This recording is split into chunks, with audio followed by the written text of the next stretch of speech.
Wunderparlement. Wunderparlement.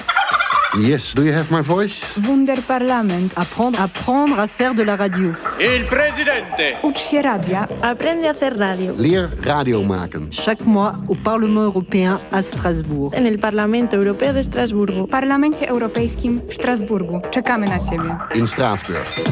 Toi aussi, tu peux venir. Je suis donc autour de la table avec deux volontaires internationales du projet Erasmus+, Anna, Elena, et également une réfugiée d'origine turque qui a le statut de réfugiée, qui rencontre pas mal de problèmes de logement. On viendra sur son témoignage en fin d'entretien. Je vais tout d'abord donc laisser la parole à Anna qui va vous poser la première question. Qu'est-ce que c'est la crise du logement et pourquoi c'est, selon vous, une question essentielle?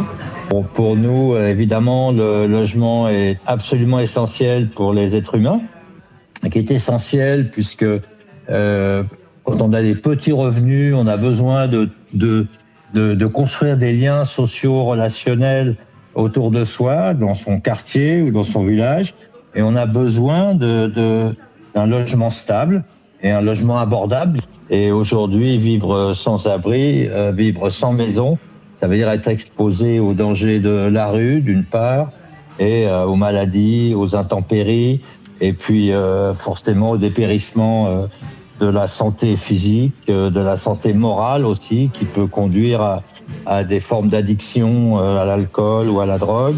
Et donc la perte aussi de ces relations familiales, la perte d'emploi, et donc une espérance de vie qui décroît considérablement. Alors effectivement, il y a une crise du logement qui s'étend sur l'ensemble de l'Europe et dans la plupart des pays du monde d'ailleurs, et qui rend de plus en plus difficile l'accès à un logement décent et le maintien dans un logement décent, stable. Pour la France, on compte une augmentation constante du nombre de sans-abri, l'augmentation de la demande de logement social, augmentation des prix des loyers dans le secteur locatif privé ou le secteur rentable, de rentabilité, et surtout c'est une augmentation constante d'année en année. On n'a pas connu cette situation-là depuis au moins 50 ans, sinon plus. Aujourd'hui, et on l'a vu avec la rentrée, les étudiants, les jeunes ont énormément de difficultés à se loger. Et beaucoup abandonnent leurs études parce qu'ils n'arrivent pas à se loger dans la ville où ils ont prévu de poursuivre leurs études. Je me permets juste un petit complément dans votre réponse. Enfin, quels ont été les facteurs déclenchants de ce retour d'une crise du logement? Alors vous parliez de la France, mais je pense qu'au niveau de l'Europe, il y a également beaucoup de difficultés.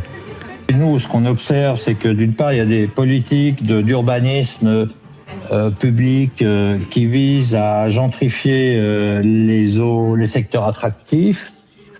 Donc, par exemple, les secteurs touristiques ou les capitales. Et ces politiques d'urbanisme encouragent la hausse des prix. Et d'ailleurs, on pourrait parler d'enrichissement sans cause, puisque les propriétaires de ces biens immobiliers s'enrichissent à mesure de la hausse des prix sans rien faire.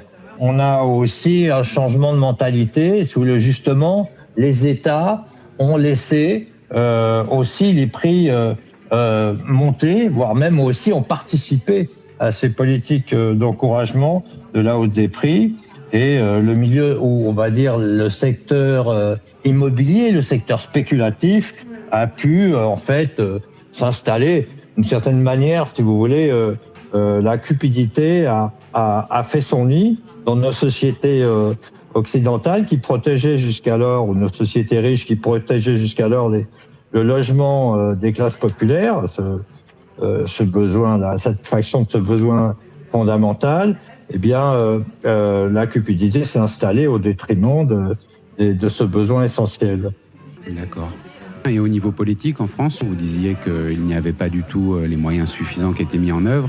Qu'est-ce qui pourrait permettre de changer un petit peu la donne, y compris en passant finalement par l'Europe?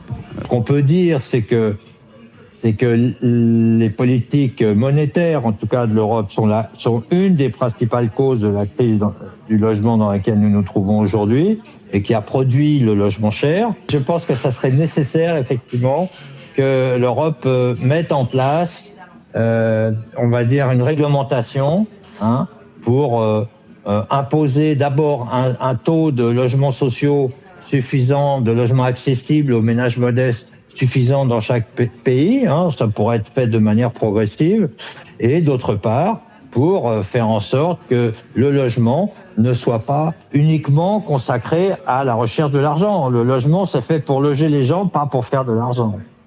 C'est ce qui devrait être. Mais on n'a pas encore de position officielle, si vous voulez, parce que on doit se réunir avec un collectif qui s'appelle la Coalition européenne d'action pour le droit au logement et à la ville, et qui réunit des nombreuses associations, syndicats de locataires, et justement qui va réfléchir dans la perspective des élections européennes de l'année prochaine à faire des propositions pour à la fois lutter contre la crise du logement et la crise climatique. Vous avez déjà presque répondu à mon question, mais pour résumer un peu, que faut-il faire, selon vous, pour surmonter la crise du logement, peut-être au niveau du Parlement européen? Je pense que le Parlement doit encourager et pousser les États à financer la production de logements sociaux, financer aussi l'isolation thermique et la lutte contre le réchauffement climatique dans les logements, et puis également s'occuper en urgence des sans-abri qui sont de plus en plus nombreux sur notre continent. Et notre continent n'a jamais été aussi riche. L'Europe a une puissance économique qui vit d'une abondance extraordinaire, mais pas les moyens de satisfaire ce besoin fondamental qui est celui de se loger. Donc il faut investir à la fois sur le plan économique, mais aussi sur le plan législatif. Et une législation européenne s'impose en direction de tous les États pour assurer les conditions de logement normales, décentes, stables, abordables à l'ensemble de la population. Merci beaucoup. Du coup, un petit complément là-dessus, et c'est ce qui m'interroge, c'est qu'il y a de belles intentions, mais par contre, à ma connaissance, il n'y a pas de directive ou de règlement justement qui serait contraignant pour qu'il y ait une harmonisation des politiques d'un logement. Vous parliez du coup d'un consortium d'associations européennes. Est-ce que vous pouvez nous en dire plus là-dessus? Écoutez, la coalition européenne d'action pour le droit au logement et à la ville réunit des associations et des syndicats de défense des mal logés et des syndicats de défense des locataires. Donc on n'est pas des structures de gestion, si vous voulez, de structures d'hébergement qui recueillent des financements publics, notamment par exemple de l'Europe, parce que l'Europe met un peu d'argent pour la politique de l'hébergement et une action qui s'appelle le logement d'abord. Bon, donc qui est en soi une bonne philosophie, que nous ne contestons pas, mais qui est très largement insuffisante en fait par rapport à l'aggravation de la crise, puisque ces dispositions ne permettent même pas de stabiliser la crise. Et il y a nécessité aujourd'hui d'avoir des mouvements d'habitants qui se mobilisent justement, d'habitants mal logés, d'habitants qui payent des loyers trop élevés. La nécessité qu'ils se mobilisent, que les sans-abri aussi s'organisent et revendiquent collectivement le droit de vivre décemment. Merci beaucoup. Et là, on va en arriver du coup au témoignage d'Ezra, qui est donc réfugié, avec une carte de résident de 10 ans, et les communautés qui rencontrent des difficultés pour l'accessibilité, pour l'accès au logement. Bonjour monsieur, je suis Esra, je viens de Turquie. Ça fait 4 ans que je suis en France en tant que réfugié politique. J'ai eu plusieurs difficultés par rapport à mon recherche d'appart ou un logement. La première difficulté que j'ai eue, c'était ne pas être française. Et la deuxième difficulté, ne pas avoir un garant français. Comme ça, j'ai eu plusieurs problèmes et enfin, je me suis installée chez mes amis. Voilà. Je suis sûre qu'il y a plusieurs migrants qui ont eu cette difficulté et j'aimerais bien savoir qu'est-ce que vous faites dans votre association face à cette discrimination. C'est très clair qu'il y a des discriminations dans l'accès au logement en France, particulièrement des discriminations à caractère raciste, particulièrement du côté des loueurs de logements privés et des agents immobiliers, bien que ces pratiques soient totalement illégales. Et donc nous défendons évidemment beaucoup de mal logés, de sans-logis d'origine étrangère. Nous organisons des actions collectives pour que les personnes qui font appel et les familles qui font appel à l'association soient relogées, en poussant les acteurs du logement social, les obligeant à appliquer la loi et les droits qui existent et qui sont violés de manière constante par les acteurs du logement.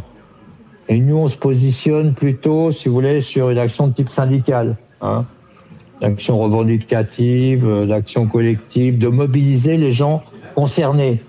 Il suffit pas de donner à manger à ceux qui en ont besoin, c'est encore mieux de leur apprendre à avoir les moyens de la fabriquer, quoi. Tout à fait, le proverbe chinois qui dit que voilà, au lieu du nez du poisson, il vaut mieux apprendre à la personne à pêcher.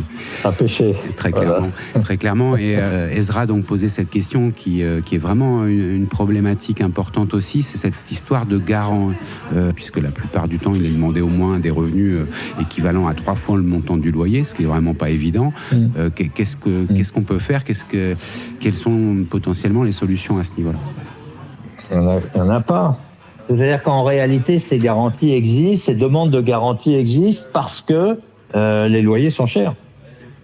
Il y a 30 ans, on n'avait pas besoin d'avoir quelqu'un qui vienne garantir son patrimoine ou je sais pas quoi, son compte en banque, de la famille qui vienne au secours d'un locataire. Et donc, plus le logement est cher, et plus les bailleurs, forcément, ont besoin d'avoir des garanties et ont des risques d'impayés de loyer, d'autant plus que les locataires ont plutôt tendance à de moins en moins riches. Et on observe une paupérisation des locataires au fil des décennies. Donc le risque, à mesure que les loyers augmentent, que les APL baissent, eh bien, le risque d'impayés de loyer augmente. Cette logique complètement absurde, elle conduit, comme vous le disiez tout à l'heure, à de plus en plus d'expulsions. Enfin, c'est un cercle vicieux qui va amener, dans les années prochaines, mais des dizaines et des dizaines de milliers de Français d'origine étrangère. Oui, les perspectives sont sombres en matière de logement. On mène une politique du logement qui produit massivement du sans-abrisme ou du mal-logement. On a aussi une législation qui est de plus en plus tolérante à l'égard des marchands de sommeil ou des bailleurs indélicats. On a un décret qui a été publié au mois de juillet et qui autorise de louer des logements d'1,80 m sous plafond. On va autoriser aussi la location de logements enterrés, ce qui est strictement interdit jusqu'alors en France. Les pouvoirs publics anticipent en fait l'aggravation de la crise du logement et donc prennent des dispositions pour baisser les normes de protection de la santé des locataires et des habitants, pour permettre la remise sur le marché de logements de mauvaise qualité. Mais c'est complètement kafkaïen parce que, on a l'impression que tout ce qui est dit ne sont que des intentions et dans la réalité tout l'inverse se produit. C'est ce que nous observons, oui.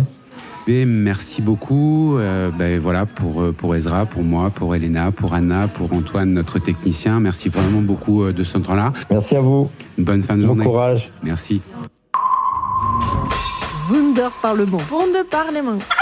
Yes, do you have my voice? Wunderparlament. Apprendre à faire de la radio. Il Presidente. Ucz się radia. Aprende a hacer radio. Leer radio maken. Chaque mois au Parlement européen à Strasbourg. En el Parlamento Europeo de Estrasburgo. W Parlamencie Europejskim w Strasburgu. Czekamy na Ciebie. In Straatsburg. Toi aussi, tu peux venir.